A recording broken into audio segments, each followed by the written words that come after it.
Thank you for joining the Night Watch. Today we'll talk about Rayshard Brooks. Please remember to click subscribe, the bell, and turn notifications on for ongoing updates. So just from the perspective of a former police officer, I want to share my thoughts on the tragic death of Rayshard Brooks in Atlanta.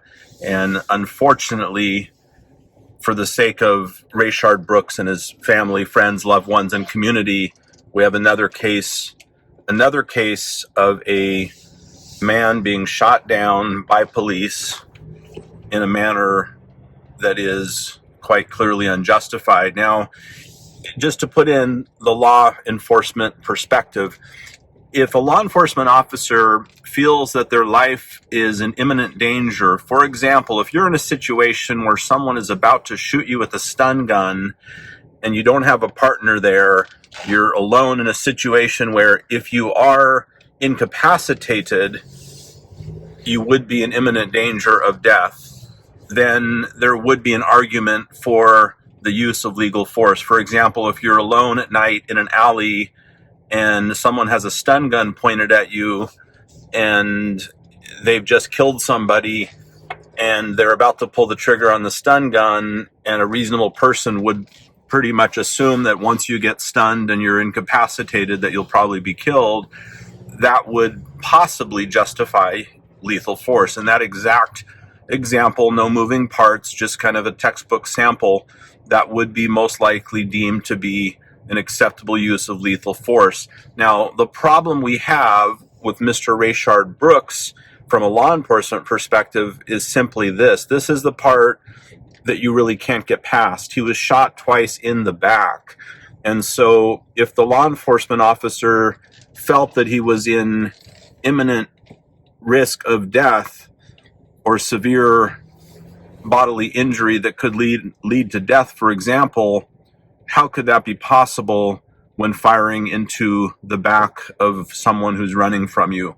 So if the bullets were to have struck the front rather than the back, there would be an argument that defense attorneys would certainly use, which is that the officers felt they were in imminent risk because if hit by the stun gun and incapacitated, things could escalate. However, being shot in the back shoots that argument down and leaves us with another case, in my personal opinion, of clear-cut abuse of authority, abuse of the use of lethal force by law enforcement. Another black man shot by police, this time in the back, while running away. And there is no justification whatsoever for that to have happened. I just wanted to provide the perspective. There are cases, for example, if a law enforcement officer is faced with someone who has some type of a gas that will knock them out and stun them and leave them essentially unconscious, they are in a situation where if they believe they're in imminent risk of death, they may have to use deadly force in that hypothetical situation. But in this situation at hand, there is just no justification. Really coming down to bullets in the back is not something you can explain. Unless the suspect was running away with a gun in hand, shooting at other people, for example, a fleeing felon, armed and dangerous, with other people at imminent risk that he's running towards with a weapon, that would be an example of justification. Running away with a non-lethal weapon, which is a stun gun, and shooting the back. Now, when I watched the video, at first it looked like maybe he was facing the officers. At one point, Mr. Brooks did have the stun gun pointed at the officers, but the fact is the bullets hit the back. And if you shoot someone in the back, there's just no excuse for that. So here we go with another case of this happening. It keeps happening all across America.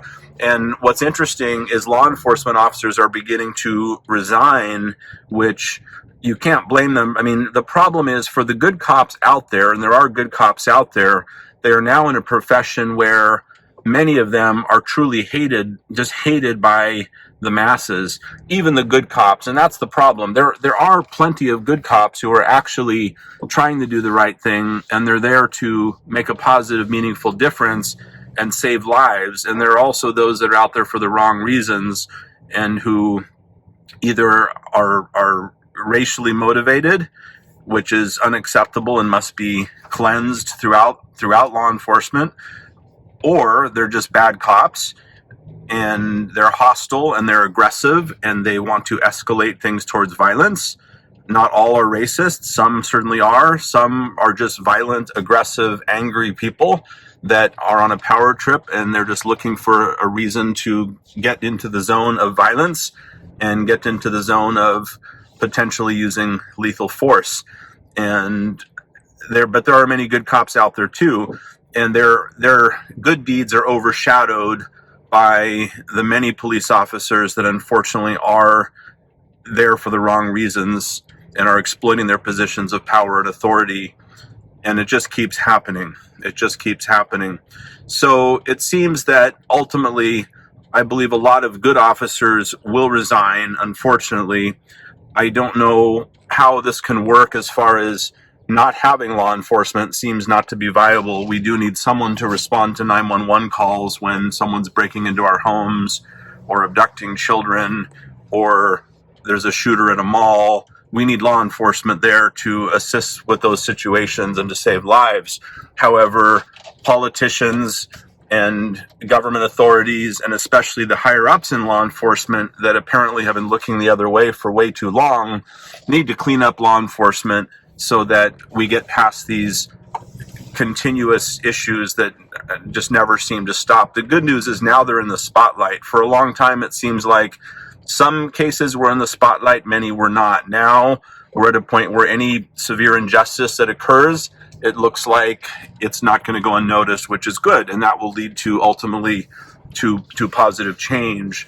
So in the matter at hand, the other point I want to make about Mr. Brooks, which is completely tragic, is the fact that this is not a situation that should have led to a shooting.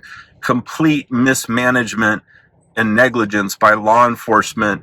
I've personally been in similar situations so many times. When you have a sleeping man in a car, wherever that may be parked, for example, in a drive-through, of course you've got to get the car moved. First of all, when you open the car, if the individual is intoxicated and you detect the scent of alcohol and you suspect that he is intoxicated, the last thing you're going to do is direct him to drive the vehicle somewhere else and park it, which appears to be what happened. So one argument for the counsel and the family of Mr. Brooks is, if he really was intoxicated in the officer's opinion, why did they order him to drive his car?